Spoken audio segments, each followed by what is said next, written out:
What's up today, guys? It's Sean here with Cracked Housing Fab. Today we're going to do another mod on the Tacoma, so stay tuned for that. Alright, today guys, I'm going to be flying solo. Kurt's been working his tail off, so the guy needed a break. He's on vacation right now. It's the day before 4th of July today when I'm filming this, and he's out having some fun on the Lake Huron, so that's awesome. So, today, the next mod for the Tacoma, we're doing a FabTech add-a-leaf and throwing on some Bilstein extended length shocks. And I have new leaf spring bolts, or U-bolts, and the new plastic or nylon pieces that go between the springs. So we're gonna get to it.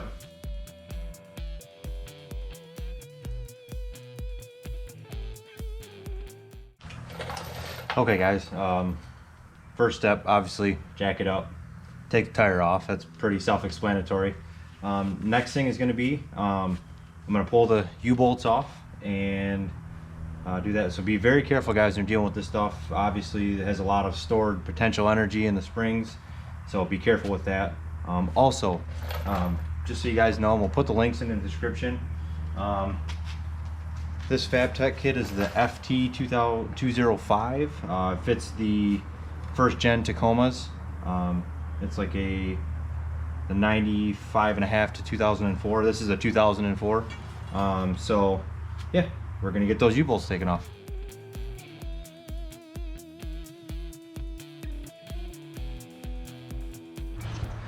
Okay guys, so I tried to loosen those things up. Use the impact, use the ratchet with a long breaker bar like you just seen. They're not coming loose, so I'm just gonna take the plasma cutter to them.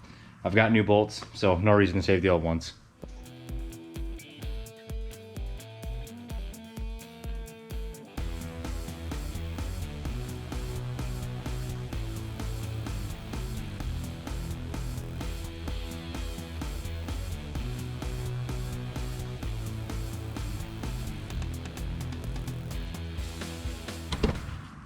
Okay, got the U-bolts off. I just went ahead and cut them with the plasma cutter.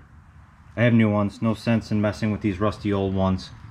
When you're doing that, obviously be careful, be mindful of brake hoses, a gas tank. That's very important to not blow up. So next step, so I got this separated from, I got the axle separated from the leaf spring. Now I'm going to clamp here and here to keep all the pressure, so that way I can get the center bolt out. It looks like I may have to cut this one. The head is rusted away quite a bit. So I'll just take the grinder in there and grind that off, and then maybe I can just pound it through, down through the bottom. Okay, so I have both of these clamps on there, very tight. Like I said, there's a lot of stored energy right here in this leaf spring pack, so just be careful. We are not professional mechanics by any means. I'm just doing this in my garage that you guys seen in the past. So next step, I'm going to cut this guy off and we'll see if we can get that center bolt out. The nice thing is the FabTech kit does give you 2 new center bolts, so that way I don't have to worry about trying to salvage that rusty nasty thing.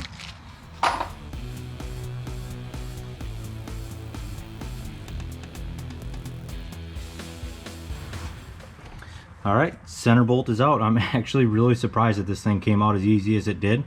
Once I chopped the head off, I just tapped it very lightly with a center punch and the thing fell right out. Next step, I'm going to loosen these clamps very, very slowly back and forth to relieve the pressure on there. And then the next step is going to be, I'm probably going to clean these up a little bit before I put them back together. But the next step is separating this and then getting ready to put the add-a-leaf in.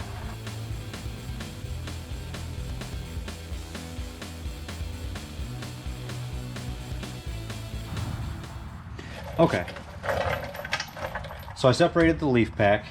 Be very careful guys, this is important. When you take these, like this is the factory overload leaf, you take this out, make sure it stays in the same direction front to back, because that will change the way that the leaf spring functions, and you don't want to do that. Also, this guy, the long part from the center goes towards the back of the truck, so you want to be very careful that you put that in the correct way. Nice thing about this FabTech kit is you don't have to trim it to fit inside these factory clamps on the leaf spring. And then also I bought some of these little nylon pieces that go in between the springs to keep it from screeching and making noise. It looks like the front two are in very good shape, and then one of the back ones is in good shape also, except for this one right here. I was able to pry it apart enough to get this out without having to take this clamp all apart, but this one looks okay. Like I say, there's two more on the front. Okay, time to start putting it back together. One thing too, to kind of how I set this whole thing up, I supported the frame with a jack and then had the axle supported with the the frame with the jack stand, the axle with the jack, and that way I could let everything down nice and slow and separate it.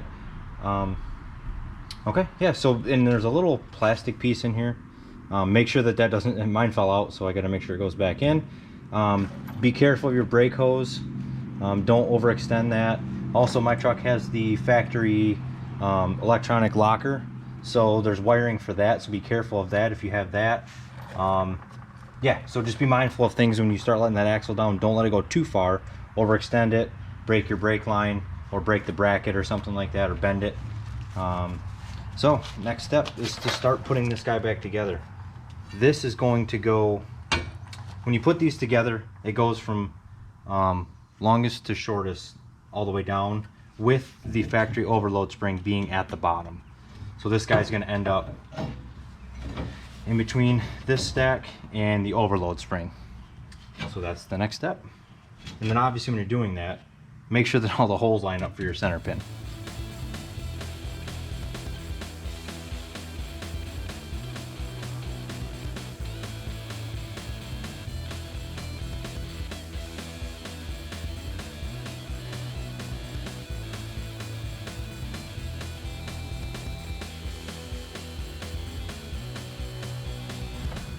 Alright, I went ahead and clamped these really tight, made sure that everything is lined up with the center pin bolt.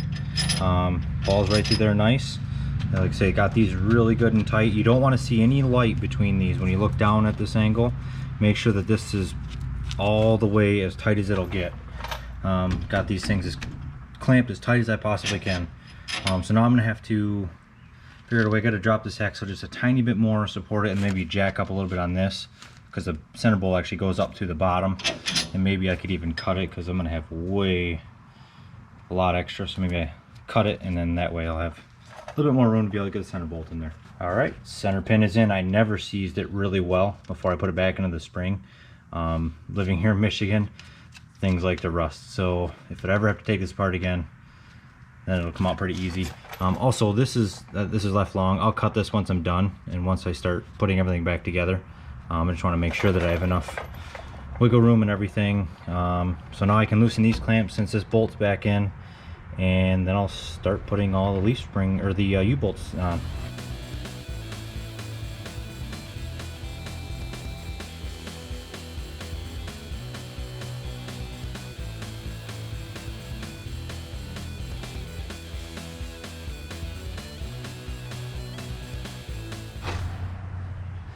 Okay, so after wrestling with this thing for a few minutes, I got the head of the center bolt sticks out of the bottom, and in the axle perch, there's a hole cut in there, and that head of the bolt will fall into that. So you got to make sure that that locks in. So I had to fight with that.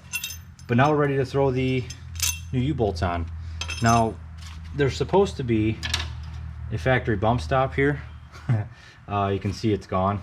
So I'm gonna have to order another set, but I'm gonna put this back on just so that way it's not, the U-bolt isn't riding right on the spring.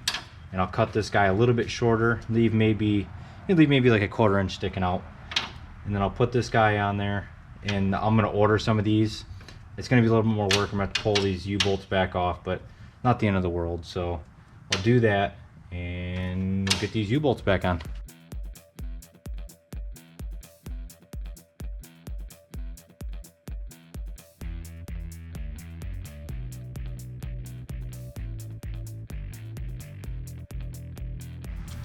Okay, so I have the U-bolts just hand tight right now, and I always like to tighten these sorts of things with the vehicle at ride height, or with the weight of the vehicle sitting on it. So right now I've got it jacked up. It's just slightly off the jack stand, and that way this will, when I bring these down tight, I'm not pulling the axle up to the spring and then potentially getting a a wrong torque reading. Now, there's a lot of debate whether to reuse or don't reuse factory U-bolts. In my case, they were just rusty, so I knew I was going to have trouble with them. I just went with new. Do your research. I chose to go new. I have a local shop that hooked me up with those. They're a little bit bigger than the factory ones, which is nice. So I'm going to go ahead and torque these. There's different specs out there. Some people say 73 foot-pounds, 80, 100. I'm going to do right around 80, 85 in that neighborhood. I think will be good. And then always check them at least after 100 miles, and then maybe again at 500 miles and 1,000, just to be sure. You do not want this stuff to move. So I'm going to go ahead, and I have to trim these. He went a little bit longer for me on them, which is fine because I didn't know how much I was going to need with that extra leaf in there. I didn't think it was going to be too much longer, but so I went with that route. So I'm going to chop those off, and I'm going to get these torqued.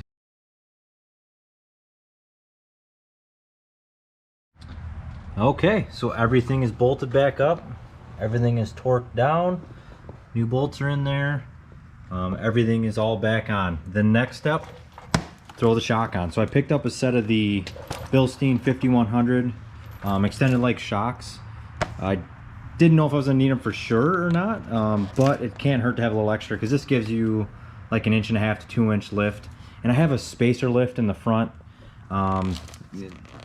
It just was, the back end was sitting a little bit low, and I think it's because the springs, the factory springs, are getting a little bit tired. Add a leaf should help a little bit with that. So I'll throw this shock in and we'll get to the other side. All right guys, there we go. Got the nice shiny new Bilstein 5100 shock in there. Add a leaf is on. All the bolts are tightened down. One word to, or some bits of advice: obviously be very careful with the springs when you're taking them apart. Tighten everything with the vehicle weight sitting on it. Same with the shock bolts too. I do the same thing. Yeah, but other than that, this side's complete. So I'm going to jump over to the other side and get that done. So I may not show much of that unless there's something that's different on that side, which I don't believe there is. But if there is, I'll come back to you guys. All right guys, I got this side done, and this side actually went a little bit, actually quite a bit easier than the other side. A bit of advice: I would probably do the driver's side first because it's tougher.